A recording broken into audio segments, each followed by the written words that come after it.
It's time for Fun with Math, and today we're going to talk about what? We're going to talk about finding areas, and if we have time, we'll talk a little bit about finding volumes, but we're going to focus on using what's called this method of increments. So let's just take a look at this first little problem here. We just want to place delta x, delta y, the L and H, which L stands for length and H stands for height, on the figures below and use them to find delta A. So this little delta, this is what we refer to as an increment.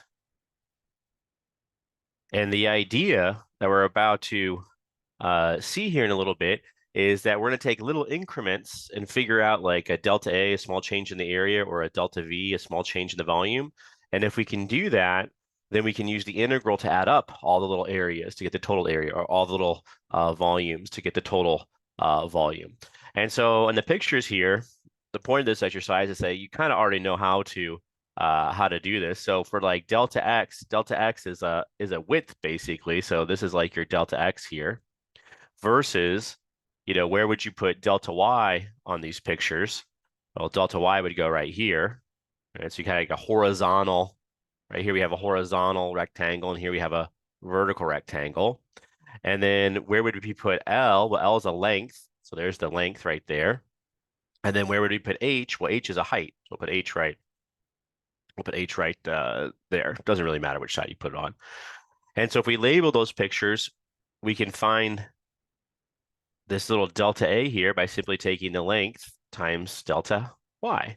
And over here, we can find delta A by taking the height times delta X. And these little pictures, these little increments will help us find the overall area. So let's shade this in. And so let's take a look at the overall sort of idea we're going to cover this week, basically. So there should be probably two or three lectures here. So today we're going to start with areas and see how far we can get. If we have a little time, I'll move us into finding volumes of revolution, and we'll look at these three different methods: disks, washers, and cylindrical shells throughout the week. And then the last little topic is we'll do one little problem on finding volumes in general. So let's look at this first example here. And so there's basically, when you do these problems, I tell you there's basically 4 steps to solving any problem in the entire world. The first step is just to try to create a picture, and this will be kind of easy for this type of problem. The next step, I write E for equation, but it's really a plan of attack. And then once we have our equation, we can usually solve it. Once we have our plan, we can kind of implement it. And then if possible, we'll test it. We can't always test it. Sometimes you can use your calculator to kind of check it. The testing can be kind of difficult. Okay, so what do we have here? We want to find the area of the region bounded by this graph here, x equals y squared, and the graph of 2y plus x equals 3, in 2 different ways. The first way we're going to do it is with respect to x. And then the second way we're going to do it is going to be with respect to y. And so the first thing we have to do is we have to graph these things. So you may have kind of a hard time graphing x equals y squared because you may not realize what it actually looks like. You can see this is actually a parabola, but not in terms of x, in terms of y. So if that makes sense to you, you can graph it. If it doesn't, a lot of times you kind of have to solve this for y. So what I would do here is basically square root both sides, and that means a plus and a minus on one side. And so you're basically going to get y equal to plus or minus a square root of y. And so, not of y, of x. And I know what the square root of x looks like. So square root of x looks kind of like this on there, and that's the positive part. And so that's y equals positive root x. And then there's also a negative part down here. And so that's y equals negative root x. And so together, that's the graph of x equals y squared. And then this guy right here, we need to graph it. So how do we graph 2y plus x equal to 3? Well, I probably would just solve this for y. So I'll just move over the x. So I get 2y equals negative x plus 3.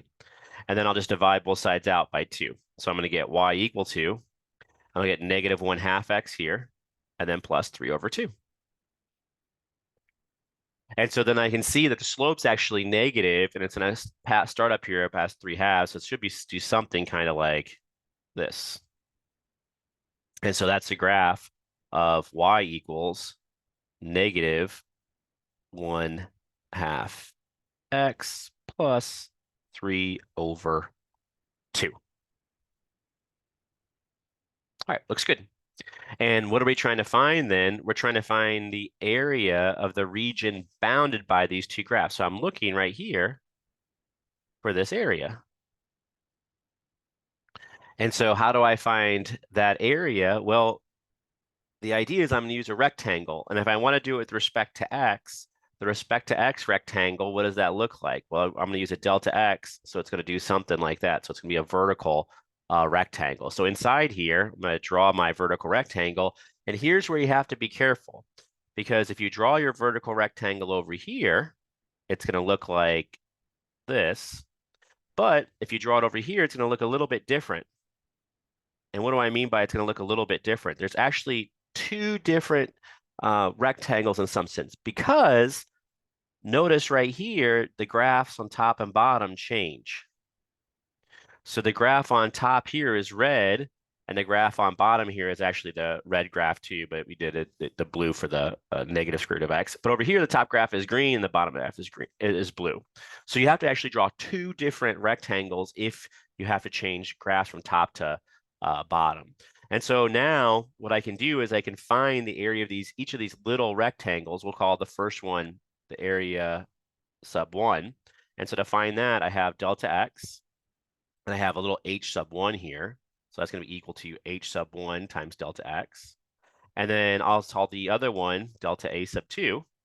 And so right here, I have, again, a delta x, and we'll call this height 2. So height sub 2. And so h sub 2 delta x. And now what I want to do is find formulas for my h's here. So I want to find a formula for h sub 1. So how do I find a formula for h sub 1? Well, give me a little space here. So h sub 1 is going to equal, and so you're going to take basically the top graph here and my top height and minus the bottom height. So you always take the upper minus the lower, so you get a positive number. And so the top height here is given to you by root x, and the bottom height is given to you by negative root x. So h sub 1 is going to equal root x minus a negative root x. And so that's going to equal basically 2 root x delta x. Because, you know, when you subtract a negative, it's a positive, so you get 2 root x here. And then for h sub 2, we need to find that one right here. And so that's going to equal, well, it's going to equal the green height minus the blue height. So for the green height, what is it? Well, here's the height of the green function. And so it's going to be negative 1/2 x, and then plus 3 halves. And then you're going to take off the blue function down here, which is a negative root x. So a negative root x. And so what's that going to equal? That's going to be equal to, I'm going to get negative 1/2 x plus a 3 halves, and then plus a root x. And then I have delta x. So all times delta x. And so now that I have the formulas for those, I can go and find my areas. And so now I can basically write a is equal to, and it's going to be a sub 1 plus a sub 2. And so it's going to equal the integral from, what to what? So now here's where I have some more work to do. I have to figure out my sort of limits of integration here. And so I have to figure out, in some sense, when these two things are equal to each other.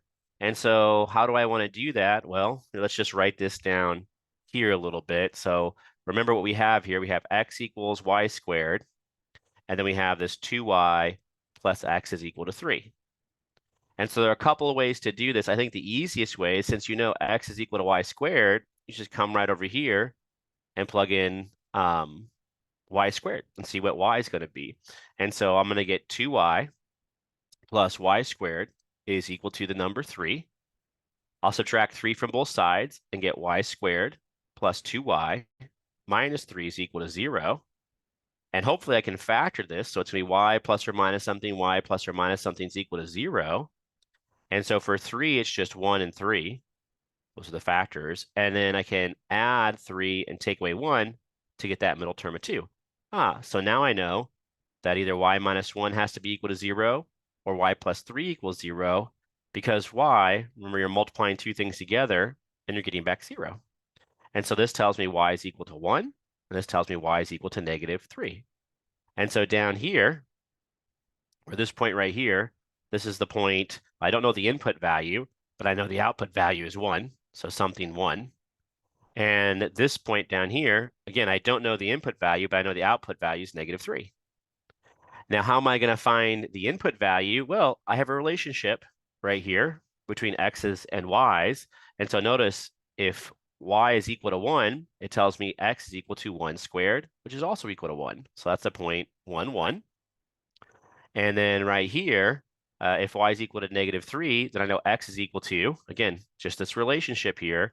I just square negative 3, and I get 9.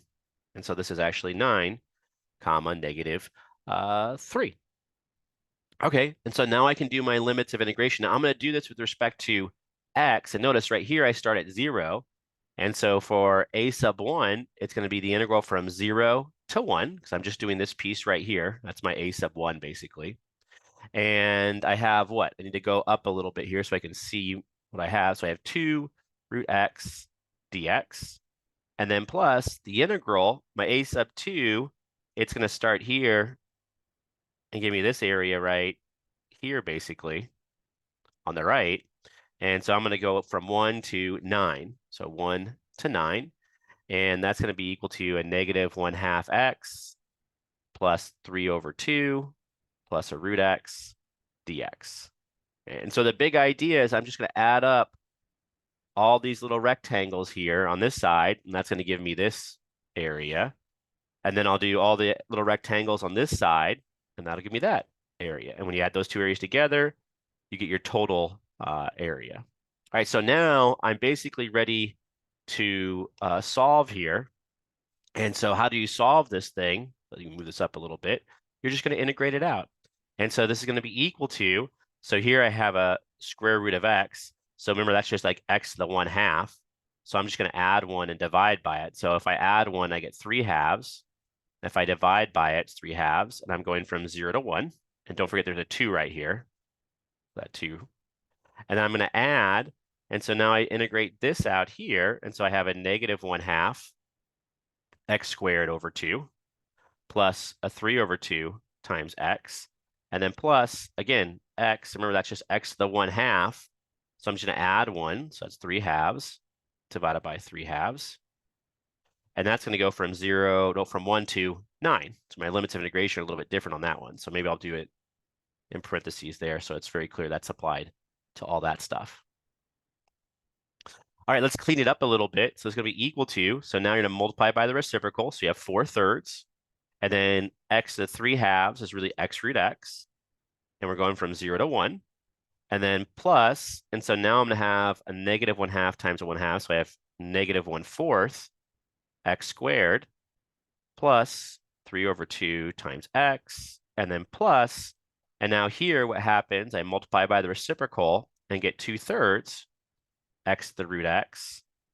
And that's all going from 1 to 9. And so I'm just going to plug in my limits of integration, and it should give me the answer.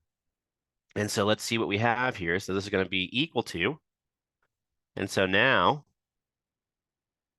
I'm going to plug in my 1 and take off when I plug in 0. So I have 4/3, and then I have 1 root 1 minus 0 root 0. And then plus, and now I'm going to plug in my 9 here. So I'm going to get negative 1/4 times 9 squared plus 3/2 times 9 plus 2/3 and then 9 root 9. And then I'm going to take off when I plug in 1. Now, when I plug in 1, things get pretty easy because all this stuff here is just going to be a 1. So I'm just going to negative 1/4 plus 3/2 and then plus a 2/3. And so then what? So this is 0. This is 1. And so I get equal to 4/3 here. And then plus, I have 9 squared, which is 81. So it's really a minus, I guess. So it's a minus an 81 over 4. And then plus 9 times 3 is 27. So I have a 27 over 2.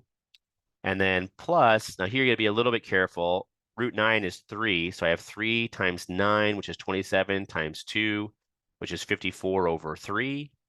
And distribute that minus sign through. So I have plus 1/4. I have minus 3/2 and minus 2/3. And so I should be able to combine a lot of this stuff. And so let's take the third stuff out. So here's a third, here's a third stuff, here's a third stuff.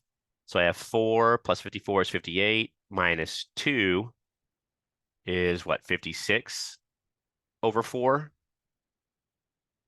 Yep. And then I have some fourth stuff here. So here's some fourth stuff right there. And so I have minus 81 plus 1, which is 80. So I have minus 80 over 4. And finally, I have some 2 stuff left over. So divided by 2, and so I have 27 minus 3, which is what, plus 24 over 2. And then a lot of this stuff can be reduced because these are both even. So we'll reduce those. So this is what, 28 over 2, plus 40 over 2, and then plus 24 over 2. And can that go even further? Yeah, that can go even further, right? So what do we have here?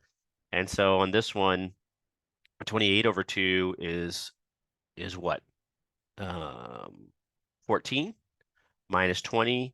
And then I think, oh, I screwed something up, guys. I messed up the circle, right? Because I put a fourth there, and I should have put a what? Hopefully you saw that. So I know I'm not getting the right answer here. So let me fix this a little bit.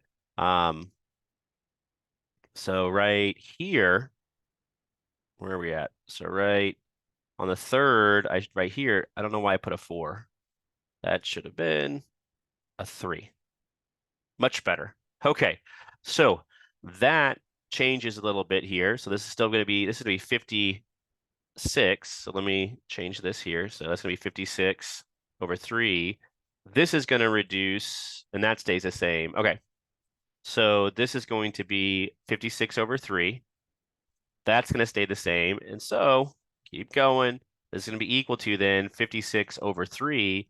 And then minus, we combine these guys here. And so I have basically countdown 24. So countdown 20 to 20. So 16 over 2. And now we should need to get a common denominator on this guy. So I have to multiply this guy by 2. So what is that? 112 over 6 minus, and multiply this guy by 3 on top and bottom. And so what do we get? 30, 18, so 48 over 6. And so that's going to be equal to, oh my goodness, and 112 minus 48. So count down by 10s, guys. So 102, 92, 82, 72. And then down by 8, 65, 64 over 6. Oh, we're almost there. 32 over 3. Wow. And don't forget the units. Units squared. All right, so that's pretty satisfying. And that is the correct answer. All right, so let's zoom out here because this is a tough little problem. So when we do these areas, it turns out one way is usually kind of the tough way, and then the other way is the easy way. And the goal is kind of to set the problem up in the easy way if you have to find the area, but we always do both so you can have that experience. And so, remember, big ideas. The big idea is we're just looking for this area right here. And so to find that area, it turns out you have to split it up into 2 pieces because the graphs change. So right here, you have your first piece, and the graph is actually the same on top and bottom. But over here, the graph changes on top, but remains the same on the bottom. So that means you have to do 2 separate integrals to find those 2 separate areas because the upper and lower curves flip-flop in some sense, or they change, okay? And so that's why we have to do this A1 and A2 business. Now to test this, it's a little tricky, but you could use your calculator to just check these integrals out. So you can check that integral out, you can check that integral out on your calculator, you could add them together and see if you do get this 32 over 3 units squared. If you do, you know you did it correctly. All right, so let's do another one here. We'll need to kind of, all right. So let's come down here and do one more. And so again, let's just kind of review. We want to find the area of the region again, bounded by the same graph, x equals y squared, and this 2y plus x equals 3 in two different ways. And so now we're going to do it with respect to y. So let me remind you, we already have this graph right here. And so that's the graph of x equal to y squared. And then we also have this graph right here, which was a graph of 2y plus x equal to 3. And we're trying to find this area in between, just like we did. We know the answer is what? We found it to be 32 over 3 units squared. But now we're going to do it with respect to y. And with you with respect to y, you get a horizontal rectangle. So we call that delta y, and you have the length. And so now notice when we do it with respect to y, you only have to draw one little rectangle. So that's your delta y, and that's your length. And so why is that? It's because wherever you put this little rectangle, the green graph is always on the right, and the red graph is always on the left. And so when we come up with here's our picture. When we come up with our equation, we just write delta A equal to, and we just write length times delta y. So that gives us the area of that little rectangle. And we got to figure out L. Now, to figure out L, how do you do that? How do you do that? It's the right side minus the left side. So it's the green graph minus the red graph, and it's horizontal, so it's basically just x stuff. So we're going to solve that for x. So it's x equals 3 minus 2y. So you subtract 2y from both sides. And so this little L is going to equal, the right-hand side is that green graph. So we're going to take 3 minus 2y, that x value, minus the red graph, which is already solved for x, so y squared. And so that's going to be equal to 3 minus 2y minus y squared. And then that's all times delta y. And as a rule of thumb, notice if you have delta y, you want all of this stuff in terms of y stuff. And now we can integrate this. So, what's a equal to? A is equal to the integral. Oh, I need my limits of integration. So remember, I actually know these points. That was a point 1, comma 1. And this was the point 9, comma 9, comma negative 3. And since we're going with respect to y, we're going to take the y values here. So we're going to go from negative 3 to 1. So it's very important we get the right values. Before we took the x values because it was delta x. Now we do the y values because delta y. And we have 3 minus 2y minus y squared. And that's all dy then. So the idea is then we add up all these little horizontal rectangles, and that gives us the area. And now we can solve, and this goes real fast. So you can integrate 3. It's just 3 times y. Minus, you can integrate 2y. It's just y squared. You can just guess and check the derivative of y squared is 2y. And then minus the integral of y squared is y cubed over 3. And then we're going from negative 3 to 1. And so that's going to be equal to, so now we're just going to plug in our upper limit. So we're going to get 3 times 1 minus 1 squared minus 1 cubed over 3. And then we're going to take off when we plug in our lower limit. And so I'm going to get 3, so in parentheses, 3 times negative 3 minus a negative 3 squared, and then minus a negative 3 cubed all over 3. And so what's that equal to? Well, this is pretty easy to compute, right? It's just 3 minus 1 minus 1/3. And then take off.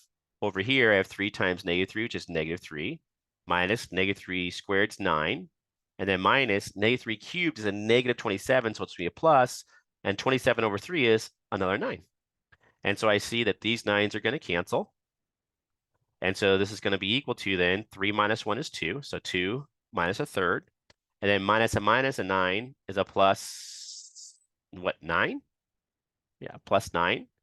And so then this is going to be equal to, what, 11 minus 1/3? Yep, 11 minus 1/3, which is equal to, well, get a common denominator here. So that's 33 over 11. 33 over 3, I'm sorry. It's like divide by 1, so multiply top and bottom by 3, and then minus 1/3, which equals 32 over 3 units squared. So much easier if you do it with the horizontal rectangles versus the vertical rectangles. But you can do it both ways. And sometimes if you do it one way, that vertical one usually is a real pain, or the horizontal one's a real pain. So one of the ways usually is harder than the other. And we usually have you guys do it both ways so you can have that experience. And sometimes when we do these integrals, I'll tell you, we don't even evaluate them. We just have you guys set them up because we feel like you can evaluate that integral. So just setting up the integral, like right there, you'd actually, on some problems, you'll just be able to stop. And back here, when we did this one that took forever to do, you could just set up the integral sometimes right here. So you set up that integral right there, and then you can, just stop, because really the painful part is in the integration, really. But the tricky part is finding the integral. But that's where that method of increments will help us. All right, so we have a little more time on this this video. So what I want to do is just kind of break into this volume with disks.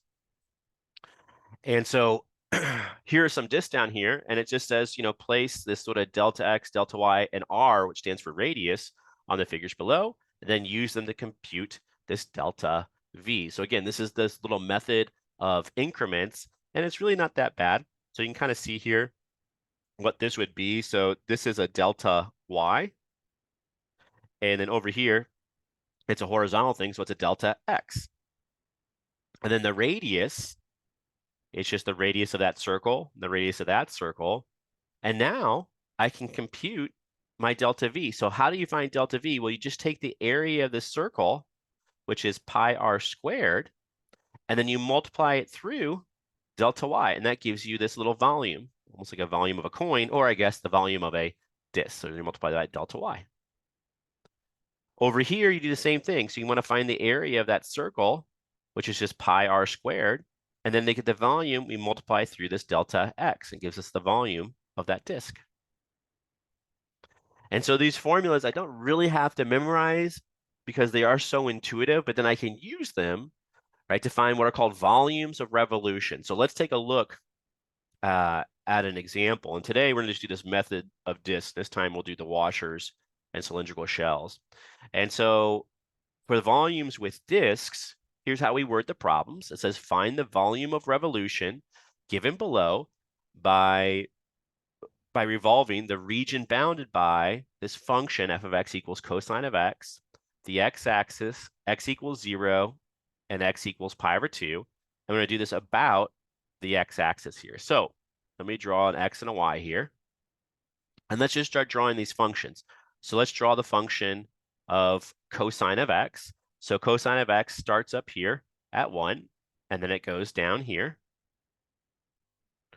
And you can stop here because this is when x is pi over 2. And you can see the region is going to be bounded by this pi over 2, basically. And so then we have the x-axis. So let's just draw some stuff here. So here's the x-axis. So that's the x-axis. And then we have x equals 0. So x equals 0 is actually the y-axis right here. So that's why that's x equals 0.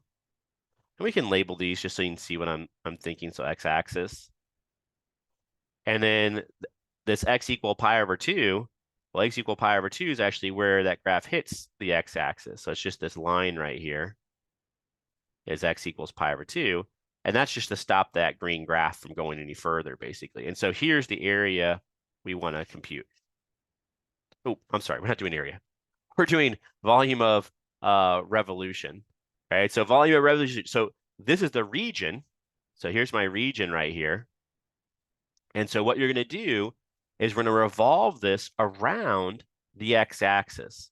So you're going to have to use your imagination a little bit here. So you take that region, that orange region, and when you revolve it around the x-axis, you get a solid in 3 dimensions. And we want to find the volume of that solid. So I can kind of draw it a little bit here for you guys if you can work with me a little bit. So here, I'll do it in black here. So kind of comes down like this, and it's circular. And so then it goes back down over here like that. And then there's a 3-dimensional quality to it. So we'll draw a dashed line behind it here in a kind of circular formation. And so hopefully you can kind of see like, oh yeah, that 3-dimensional figure. And then to compute this, all right, so here's my picture. And so to compute this, what I do is I take basically a little rectangle and I'm going to revolve it around the x-axis. And when you see that, hopefully you see, oh yeah, you get basically a disk. And this is my delta x, and this is my radius r. And so I can see now a small change in the volume is going to be equal to pi r squared delta x. And my r is given by, what's my function here? Cosine of x. So my r is given by the function cosine of x. And so this is going to be equal to pi cosine squared x delta x. And to find the volume V, it's going to be equal to, I'm going to add up all these little disks. So if you add up all these little disks right here, just keep drawing disks and add them all up, you get the integral from 0. So we start here at 0. And this one goes out here to pi over 2. So 0 to pi over 2 of pi, and then cosine squared x dx. And this is an integral that we've seen before. So remember to integrate this, we have to use an identity. So it's the integral from 0 to pi over 2 of pi times, and this is then 1 plus cosine of 2x over 2 dx. We can kind of separate this. In fact, you can pull the pi out in front if you want, and you can actually pull a 2 out in front. So let's pull a 2 out. So we'll pull out the pi and divide it by 2, and we're going from 0 to pi over 2 of 1 plus cosine of 2x dx, which is equal to, that pi over 2 just stays. And then I can integrate 1 with respect to x. That's just x. So in parentheses. And then plus, this is just a guess and check. So I'm going to guess sine of 2x. And I'm going from 0 to pi over 2. But when you check that one, when you check this right here, you'll see the derivative of the insides times 2. So you're off. So you need to divide that by an extra 2. And now I can just plug in my limits of integration. And so I'm going to get pi over 2. All times, and so I'll plug in pi over 2. So I have pi over 2 right there. And then plus, when I plug in pi over 2 here, I get sine of pi divided by 2. And then minus, now I'm plugging my lower limit of integration into here. And so in parentheses, I get 0 plus sine of 0 over 2. And some of this stuff is kind of nice. It just goes away. Like this whole thing goes away because sine of 0 is 0. And 0 is 0. And sine of pi is also 0. So that's going to go away. So I'm just going to get pi over 2 times pi over 2, which is pi over 4. And on this one, you have to be careful because when you do pi over, oh, I missed my square. So pi times pi, guys, sorry. Pi squared. This one you have to be careful because the units are a little bit different. So it's not units squared, it's units cubed. Because I'm not calculating an area, I'm actually calculating a volume. All right, so I'm going to stop there. Next time, we're going to do another problem like this, but we're going to do it about the y-axis because things change a little bit.